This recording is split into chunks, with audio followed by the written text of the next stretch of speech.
रात के करीब 2 बज रहे थे। लॉज के सारे लोग सो गए। चारों ओर सुनसान छाया हुआ था, लेकिन रमेश बेड पर किताब रखकर अपनी गर्लफ्रेंड से चैटिंग कर रहा था, और ये ऐसा पिछले 2 सालों से करता आ रहा था। रमेश के पिताजी एक रिक्शा चालक थे। कड़ी धूप में रिक्शा चलाकर अपने बेटे को कॉम्पिटिटिव एग्ज़ाम की तैयारी के लिए पटना भेजे थे। महीने के हर 1 तारीख को रमेश के पिताजी ट्यूशन फी, रूम रेंट और खाने पीने का खर्च भेजा करते थे। लेकिन एक दिन की बात है, अचानक रमेश की माँ फ़ोन करके कहती है कि बेटा, पिताजी की तबीयत बहुत ख़राब हो चुकी है, तुम जल्दी से घर आ जाओ।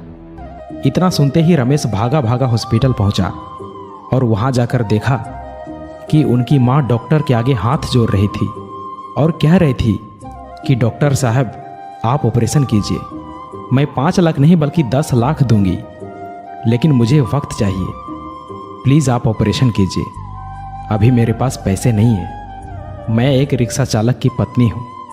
लेकिन डॉक्टर साहब हर बार एक ही बात कह रहे थे कि आपको पहले एडवांस पेमेंट करना ही होगा, तभी ऑपरेशन शुरू हो सकता है। रमेश की माँ गांव के सभी लोगों से मदद मांगी, लेकिन किसी ने भी उनकी मदद नहीं किया। ये सब देखकर रमेश की आंखों से आंसू नहीं रुक रहा था और पैसों की कमी के कारण अपने पिताजी को खो दिया। रमेश चिल्ला चिल्लाकर कहने लगा कि माँ, ये सब मेरी वजह से हुआ है, मैं उतना काबिल नहीं बन पाया जितना अभी तक मुझे बनना चाहिए था। रमेश अपने आप को कोसने लगा और कहने लगा कि काश मैं अच्छे से पढ़ाई किया होता, अच्छे से मेहनत किया होता, तो आज मेरे पास जॉब होता, कुछ कर रहा होता और मैं अपने पिताजी को बचा पाता। दोस्तों, आपके साथ कब क्या और कौन सी घटना हो जाए कुछ पता नहीं चलता, इसलिए अभी आप जो कर रहे हो, जिस काम के लिए आए हो, जो भी आपका लक्ष्य है, जो भी आपका गोल है, उसे पाने के लिए जी जान लगा दो। कोई तुम्हारी पर्सनालिटी नहीं देखेगा, कोई तुम्हारा दुख दर्द इमोशंस नहीं समझेगा।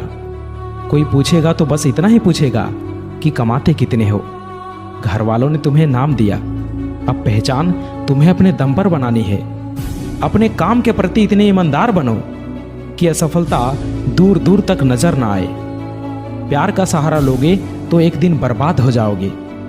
अपनी शान और पहचान बनानी है तो मेहनत का सहारा लेना ही होगा, जी जान से मेहनत करना ही होगा।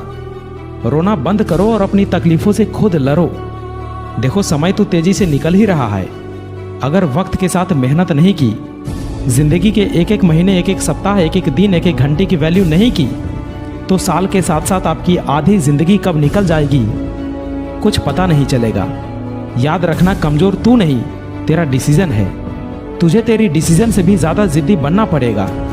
याद दिला खुद को कि तुझे तेरी मंजिल बुला रही है। खुद को ऐसा बना कि तेरी मजबूरी भी तुझे तेरी मंजिल तक पहुंचने का रास्ता लगे। देखो, आपका इस धरती पर आना आपके हाथों में नहीं है और जाना भी आपके हाथों में नहीं है, लेकिन इसके बीच का सफर तो आपके ही हाथों में है। तो क्यों ना कुछ बड़ा करके जाए।